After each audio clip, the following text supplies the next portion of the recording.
We are here today with John Rosenman, who is already causing huge amounts of trouble, and we've only been talking for a very short amount of time. So tell us a little bit about yourself and what you're working on at the moment. Let's see. I'm a retired English professor Aha. from Norfolk State, an historically black school. I Uh-huh. retired at the age of 70. I'm 79. I've been married 52 years to Wow. the same woman. That's always a good thing. That's one hell of an achievement for her, Yeah. and Yeah. putting up with me. I've been writing all my life. I have two kids. I'll just throw things in. Uh-huh. Um, I was influenced by the golden age of science fiction. Love Uh, science fiction, horror. I was the chairman of the Horror Writers Association. aha. Let me see. I've written about, published a couple dozen books, Hmm. about 250 short stories, Oh, wow. most speculative fiction, horror, science fiction, some weird, some really weird. I love huge concepts that boggle the mind. Uh-huh. As for what I'm working on at the moment, I was watching one of your videos, and you revealed we have something in common. Uh-huh. You are a pantser. A little bit. Yep. Yep. Not a plotter, a pantser. So am I. I used to walk through a certain Barnes and Noble, and I'd catch something, and a story idea would leap almost full blown into my head. Mm-hmm. I love. Just like that. And once I saw a book title, The Calm Technique, and I thought the death technique. The death technique. It's about somebody who can will himself to decompose. Oh my. Decompose just like that. And I wrote the story and I published it in a professional book. What am I working on right now? Being a pantser, Mm-hmm. I once had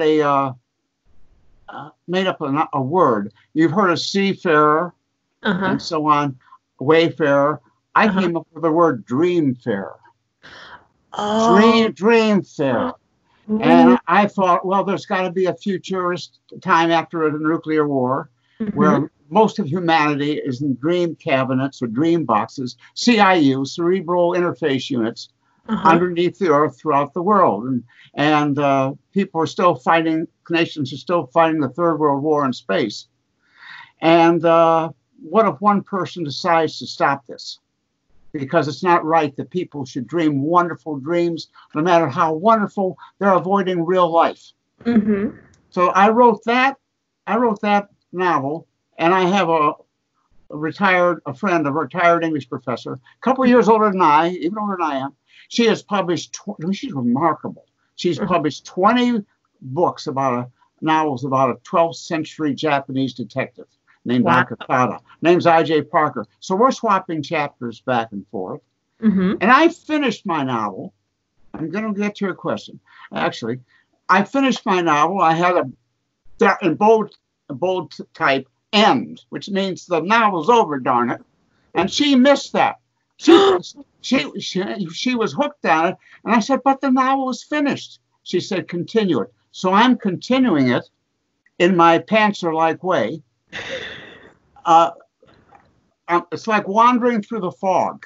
And now and then you get a glimpse. The fog parts a little bit and you get a glimpse of where you're going.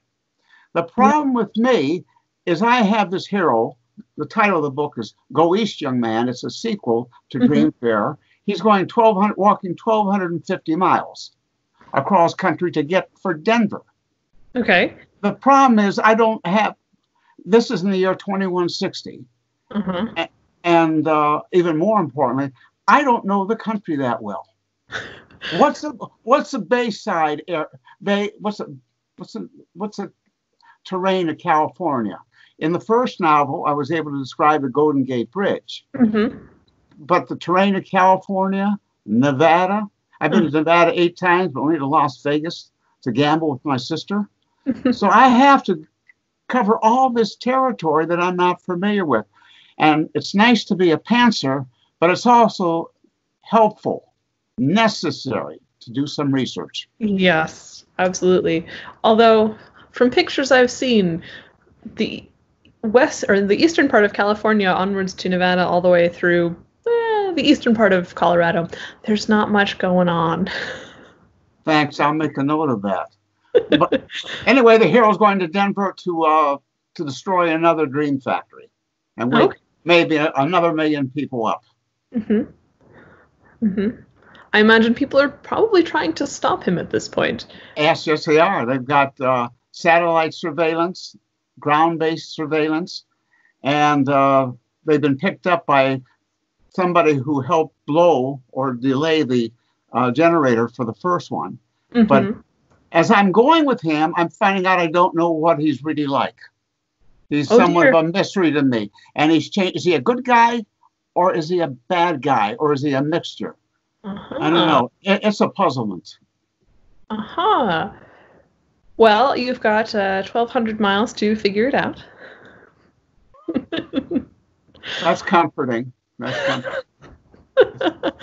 I mean, after, however many days in the plains and the desert, something will come up, I'm sure. Your confidence is reassuring. It really is.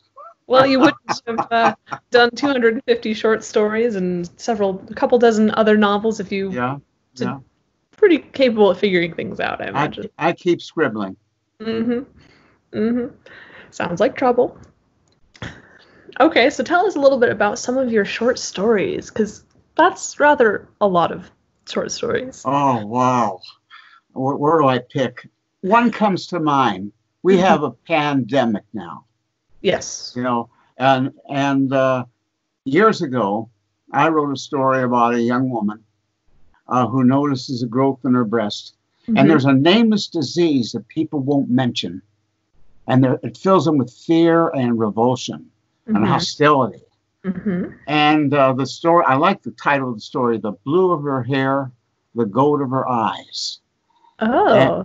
And it did win a Reader's Award. I'm trying to remember the site. It's pretty well known. That's one story. What's another story I can mention? I just published with Flame Tree Press a story called Free Air. It's also environmentally related. You have to ration air because there's been a world war, and it fits in with the idea of global warming and climate change. And one person finds a way to get air for free, but there's always a cost. Well, yes. So I've written so many stories I could mention. Some I'm going to kick myself for not bringing up right now. I've also written stories I cannot sell. Cannot sell. Did I say cannot sell? I will keep trying with them. One story is apparently lousy. It's called Weird People Next 5 Miles.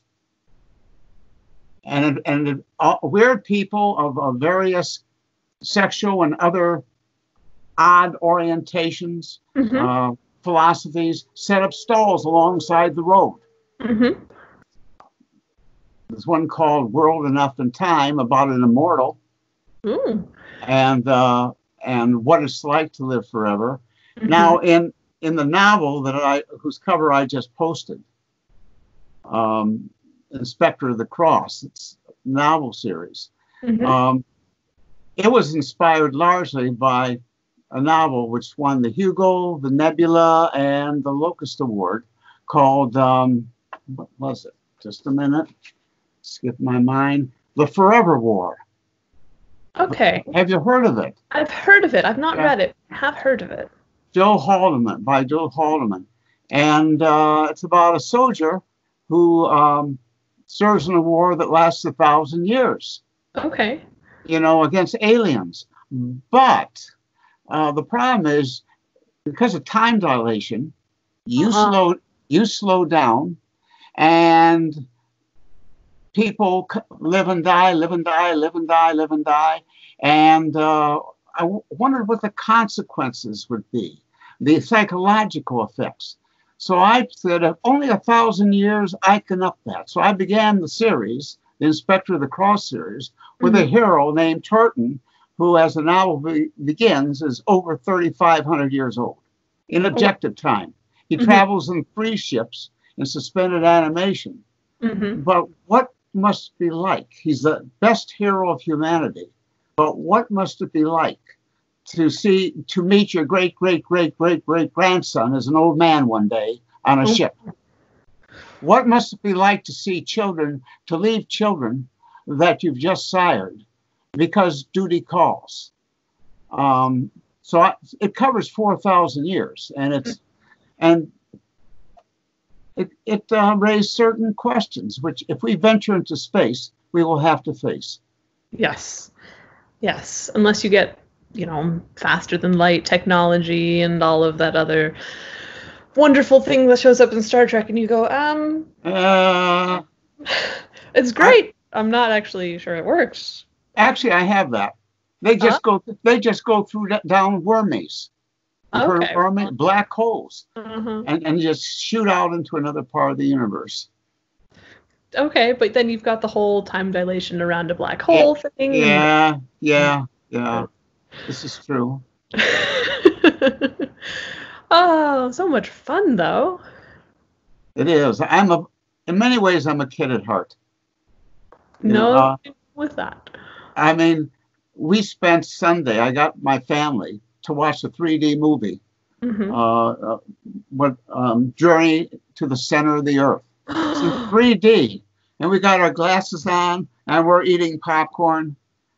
When 3D came out, I was just enraptured by it, and it hasn't changed much. No, and I mean, Journey to the Center of the Earth is already fun. Yeah.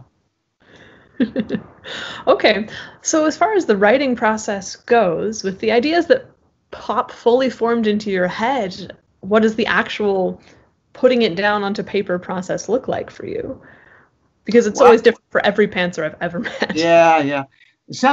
I don't know if it's always fully formed, but I once wrote a short essay, which I published, called Stories Without Ideas. Stories without ideas. And sometimes I just start writing and see where it takes me. But usually I have an overall sketchy kind of something there.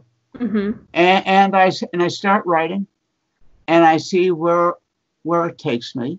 And that's a good idea. I'll try to plug that in. Or why didn't I think of that before? I'll retreat a little bit and bring this in. But often it's like a man wandering through a fog. In my Go East, Young Man, I haven't published the first one or had the first novel accepted, but because I.J. Parker, that's my friend, said, keep on going, and I'm doing to please it. They're driving into Reno, Nevada. Now, how can I describe Reno, Nevada? Well, you know what I did in driving over I think it's the Bayview Oakland Bridge. Going over the Oakland Bridge. I got it straight now. They have videos online, or you can drive over the Oakland Bridge. Really? Yes. That's cool. And that's called research. And I go drive it over about 6 or 7 times until I think I have some of the details. And I can fudge a little bit because it takes place in the 22nd century. Naturally, yes. But with Reno, I'm going to have to do a little research. And so that'll be recognizably Reno when the reader gets to it.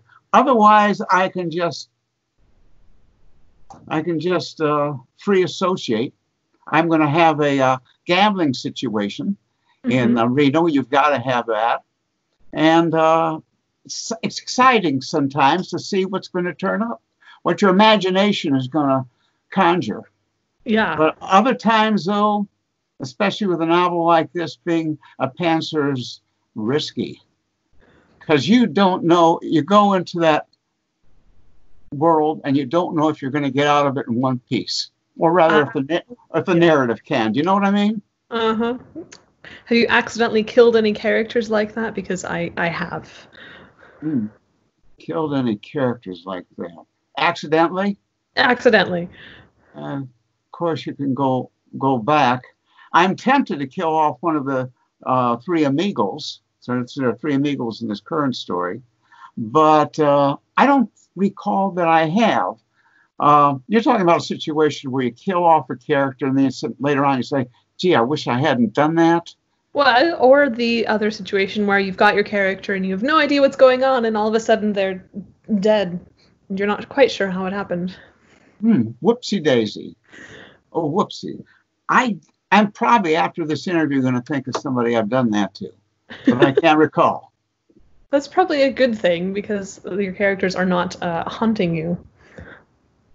Although one of my characters, Stella, this is an interesting story, I think. One of my novels called Beyond Those Distant Stars, featuring a woman who saves a man in a radiation facility. And she is drenched with radioactive iodine, and they have to remove 2/3 of her body. Okay. And because of her service, she is given her first command. And they're aliens. And I wrote one novel, which is doing pretty well. And I started writing another. And I got about 160 pages into it. And then my writers group from hell, I say that one of my essays is called Writers Groups from Hell. They kept having a problem with the plausibility. Because a pantser may run into plausibility problems. And so I put it away. And the character, Stella McMaster, started to pursue me. And this is true.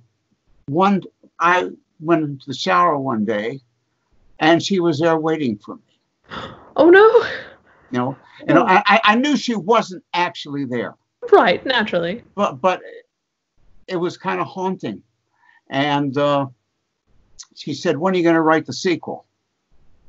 She wanted her story to go on. And I'll tell you, it was really semi-convincing to me. I knew she wasn't there, but yet something was. And I wrote a rather funny essay about it, but sometimes I do identify with my characters very closely. That's one example. Yeah, absolutely. Your characters seem to get into all sorts of troublesome situations, and I like it. Thank you. I wrote one novel that cost me 2 jobs. Oh, dear. Yeah. This was one of the mainstream novels. I was a teacher in a black college, and I saw things that could have been done better, let's put it that way, and published a novel, The Best Laugh Last, and I had to leave one job and then another teaching job because of it. Oh, dear. So that not only the character got into trouble, but I got into trouble. Yeah. Because I wrote the darn book. That doesn't... Ooh, not so good. Was it worth it, though, writing the book? Yeah, it was. Some people didn't like me, thought I was too critical. But it was inside me, aching to come out. And I never say no. The hell with the consequences. After I wrote it, though, I said, could this get me into trouble? And my wife said, oh, hell yes. Yes, she did. She said, I've warned you all the way through. I've warned you. But she never threw it in my face. She just supported me as I went from job to job. So let's see here. The lesson we learned is listen to your wife. Precisely. And I keep forgetting it. Oh, what fun. Okay, so you say you write science fiction and horror. Do you ever do just one or the other, or do you always mix them together? There's often, I write science fiction, sometimes fantasy, some horror, some metafiction, some bizarre. But I mix? Yes, as I mentioned, I used to be the chair of the Horror Writers Association. Knew Peter Straub. There's dropping a name or two never hurt anybody. But I mix science fiction and horror, science fiction and fantasy. It's because what I write is fairly soft science fiction, but I love inserting elements of horror.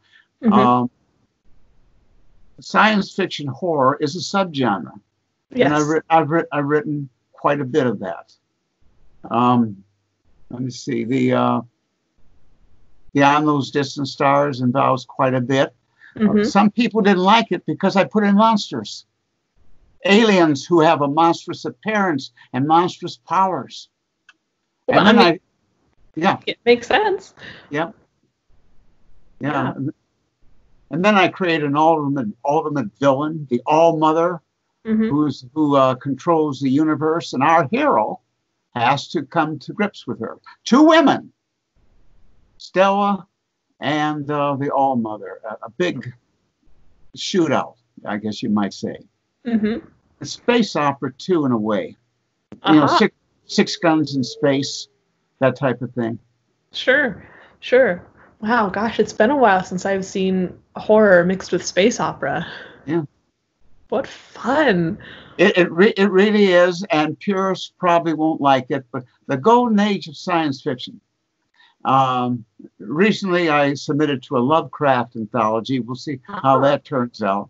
But which is a whole different sort of style entirely. And it's very difficult to relate to, because what I like about Lovecraft is that which you have to use your imagination to understand. And if it becomes too obvious, if you see the monster full face, it loses its impact. That is true. But it makes for a great story. It does. It does. I recently saw the movie. I reread the story, The Color Out of Space, and wanted to see. The movie's pretty good. Not as good, perhaps, as it could be. Well, I mean, most movies in the science fiction, horror, fantasy genre don't do as well as perhaps they could. Oh, that's right. Do you like metafiction? I do. I don't often get to read it because it doesn't pop up as often as I would like. I write humorous metafiction. Humorous metafiction. You know, when the hero gets on the ship in The Prisoner, a short story which I wrote, and there's the character there, and he said, "Wait a minute, I left you back at the ship." And the character says, "That's because the writer's not in control of his materials. He forgot me." And with The Prisoner, it's the one story I ever wrote that I practically fell off my chair laughing, because I deliberately tried to write it as incompetent. So. Oh, that sounds really fun. Yep. Okay. You cause trouble. I do. I enjoy it. Very well done. Okay, so for all of the books out there, you've talked about a bunch of different influences that you've had. Is there one particular author whose abilities you would like to steal in the writing world? Oh, whose abilities I would like to steal in the writing? Oh, that is a toughie. I've read so many. I know, it's hard. I've read so many. One writer I really like is Octavia E. Butler. The first really significant Black female science fiction writer. She came to Norfolk State University. I arranged for her, and her trilogy is called the Xenogenesis. Xenogenesis trilogy, about alien sex, which I'd like to get in. Another writer, Robert Silverberg. I adore his short stories. He's so accomplished. I guess I couldn't nail it down to one. Mike Resnick. Mike Resnick is important. My longest novel, my most ambitious novel, is called A Senseless Act of Beauty. Oh, what a great title. I got the title off a car bumper. It's a car sticker. And it's about a time in the future. I start in futuristic Africa and take it into an African-like planet in space. And Mike Resnick, who wrote novels like Kiranyaga and Ivory about a futuristic Africa in space or wherever, on a space station, for example. He had a powerful influence upon that particular novel. I don't think I could have written it without him.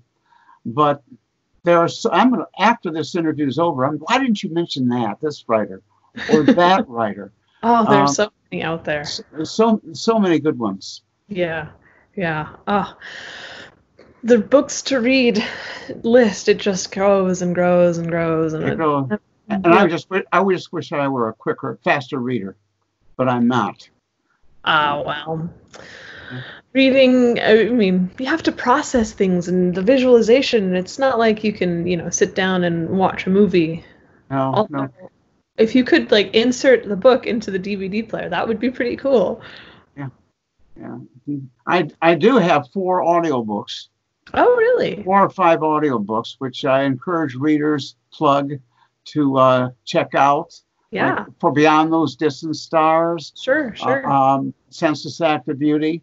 And please check out, in particular, my series, in the Inspector of the Cross series, about Turk, who's 4,000 years old and counting. It's up to six books now that I've completed. Oh, wow. But, okay. So in the 2 audiobooks out for that one, books 1 and 2 in audiobook form as well? No, I just have it for Beyond Those Distant Stars. I don't have it for Inspector of the Cross series. I have one for a young adult novel. Oh. Based partly on my life. The Merry-Go-Round Man. The Merry-Go-Round Man. And I'm one of the 3 characters, although I've gone through a seat change. And I can't remember the 4th. There's another one, and I'm in a collection of short stories. Sure. Which are narrated. But the Merry-Go-Round Man stems from an event when I was just turned 12. But I don't know if I should go into that. That's kind of like a side story. But go for it. Go for it? Okay. Go. Okay. One day when I was 12, we're sitting on this little green merry-go-round outside our elementary school.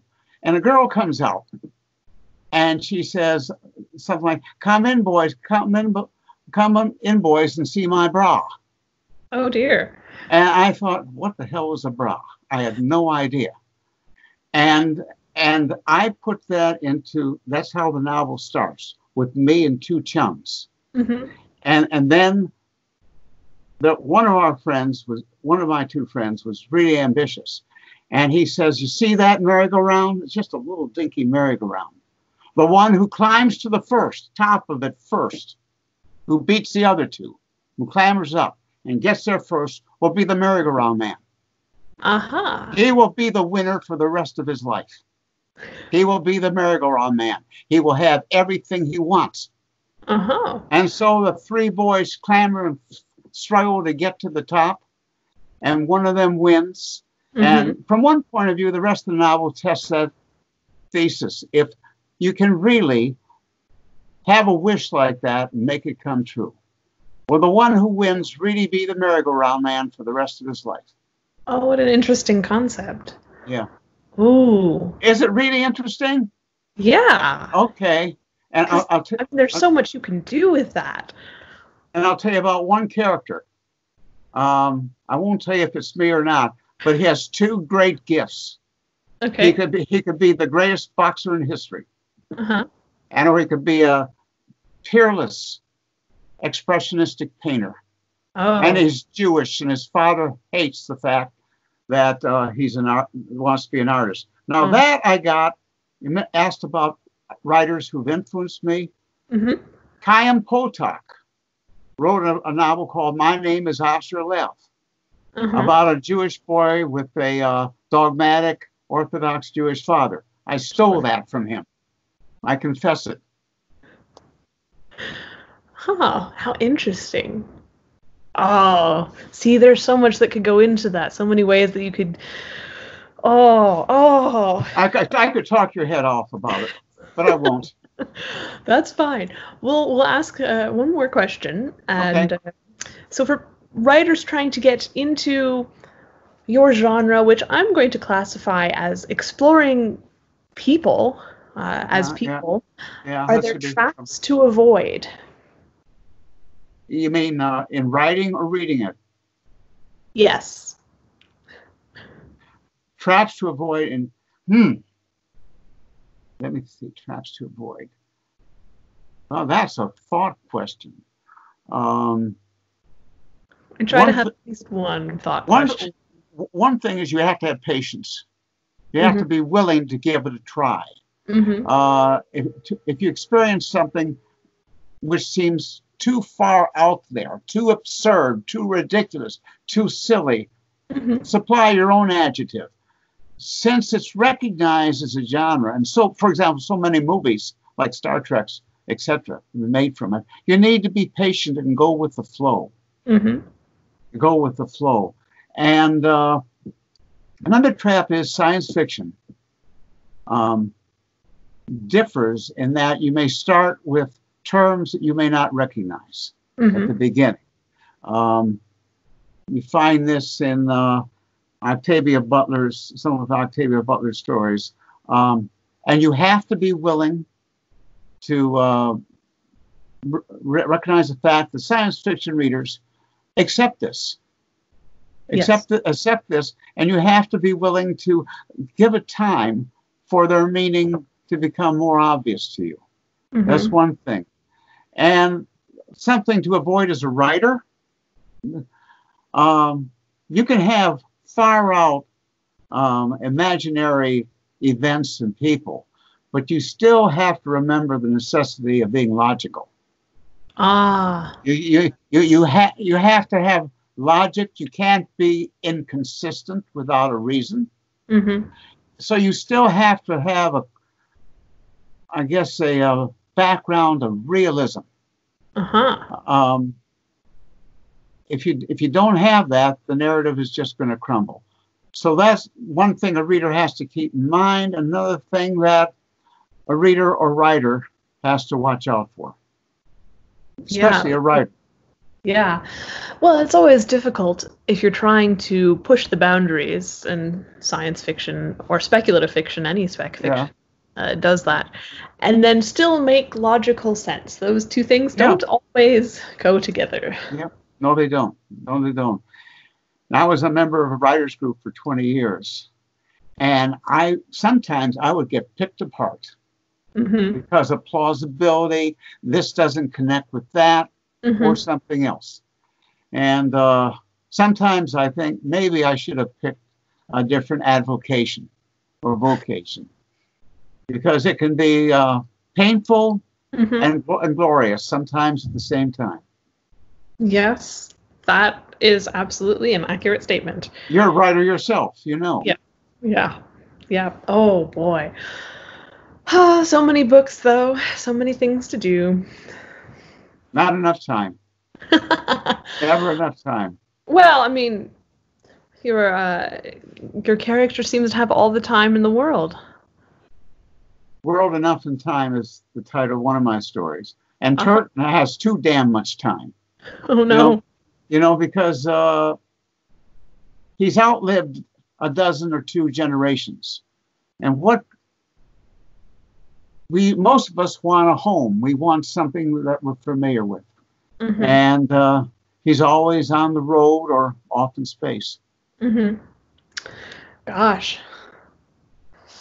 Why don't you ask me about the 2 chapters that I've written that I enjoyed the most doing? Okay. Can I? Yeah. Go for it. One is in a science fiction novel, Dax Rigby, War Correspondent. Dax Rigby, War Correspondent. The people in the group didn't want me to use the word Dax. Why? What's wrong with Dax? I said, it's going to be Dax Rigby. And I deal with religion in my novels. I'm not a Christian, but I love the movies Jesus Christ Superstar, Risen, and I love religious themes. In Inspector of the Cross, God is a female presence. Eri, she has no real substance, but her hero is Turton. Her favorite human is Turton. In Dax Rigby, War Correspondent, Dax is only a young man who's gone to a distant planet, and an older woman who he loves has just died. Ah. And he discovers that he's an avatar, an embodiment of the divine principle, a kind of a god in a way, and he brings her back to life. Ah. And that moved me deeply. It's Avatar chapter 20, Dax Rigby War Correspondent. May not move anyone else, but it moved me. The other chapter is in The Merry-Go-Round Man, where imagine having a great, great gift and being afraid to use it. Being discouraged from using it, either as an artist or in this case as a boxer. And the hero, Johnny Roth, goes into the rings of 1954, I think, Golden Gloves in Cleveland, where I was born. And he faces somebody who's ready to fight for the championship, but who's getting more experience. He's bigger, he's better, and he's faster. And for the first time, Johnny Roth realizes the extent of his gift, that it's immense and peerless. And I wish I were a boxer myself. You know, young boys often wish they were athletes, and today more and more girls wish they could be. I would have liked to be a boxer or a professional baseball player. And that's wish fulfillment for me in a way. Sure. Yeah, wow. I didn't mean to talk your ear off so much. No. This is great. It's great. I love all of these stories. They're so varied, and yet somehow they still deal with people, which I guess is the whole point of writing. I think the most important thing is people, characters. Yeah. Concepts are fine. Star Wars effects, wars, you name it. It comes down to people, individuals, even if they are alien. Yeah. And I think, while I do create aliens, I think the most alien creatures I've ever known are fellow human beings. Yes, I would have to agree. I mean, I won't name names, but what's going on in their head? How could anyone be like this? Oh gosh, I have no idea. Sometimes people confuse me, and yet I love them, but they confuse me. Yeah, and you wouldn't want them to be narrower in scope. No, less diversified. Even serial killers. Certain days, especially serial killers, are darn interesting. Some days more than others, to be fair. Alrighty, well, it has been so much fun talking with you. Your stories. Ditto, I enjoyed it immensely. Yeah, is there anything else you'd like to add, writing related or otherwise? I think I've talked myself out pretty much. I'm gonna go back to my novel now. Okay. One thing that's happened with me with age, I'm nearly 80, is that I used to have short story ideas come to me like that, like can't even snap my fingers. I wish I had that facility. These days I gravitate more toward novels with occasional story. So that's part of the aging process in my case. But can I ask you, what is the most amazing thing you found or unusual thing you found about writing yourself? If I can turn the tables a little bit. Ooh. About writing as a process or about the story? Anything. Or something you've written which moved you more than anything else you had written. Okay, sure. Because I feel we have something in common. I just wonder if there's something similar there too.